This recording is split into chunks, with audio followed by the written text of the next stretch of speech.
Diumenge, el programa Curar-se en Salut tractarà el tema de les malalties de transmissió sexual. La manca d'informació és una de les principals causes del seu augment i, sobretot, de les greus complicacions que poden arribar a provocar.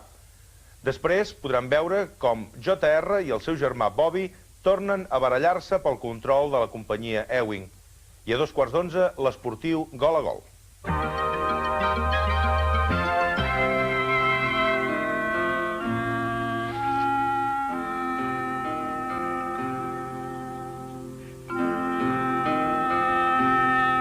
Sandibel. Pare!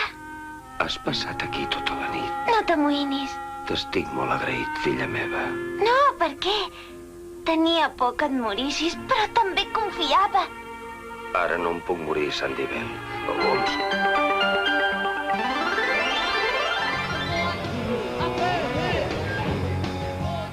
Jean Giraud, el conegut Möbius, serà entrevistat en exclusiva a Estoc de Pop. També podran veure, entre d'altres reportatges, l'actuació dels sinistres i psicodèlics Flesh for Lulu i un vídeo del grup El Hombre de Pequín. A més, l'habitual secció d'agenda amb els concerts, les exposicions i els fets més interessants de la setmana que ve.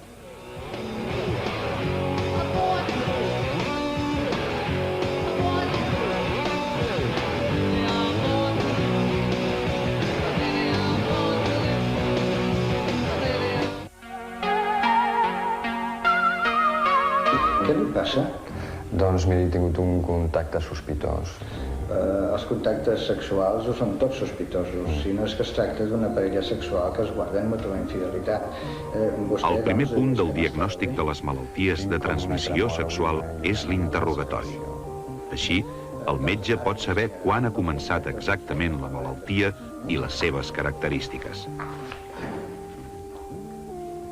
La inspecció d'uns genitals amb lesions d'aquesta mena moltes vegades pot fer possible el diagnòstic.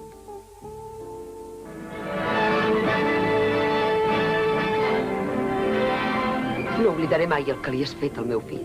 I com que l'única cosa que t'importa és la teva empresa, penso fer tot el que estigui al meu abast per arruïnar l'Ewing. El meu futur i el futur del meu fill depenen del JR. I si l'ataquen és com si també m'ataquessin a mi. Lluitaré sempre al seu costat. El JR no vol la companyia només per ell, saps? La vol també pel John Ross. I no penso quedar-me assegut mentre el JR s'apropia d'una cosa que pertany al Christopher.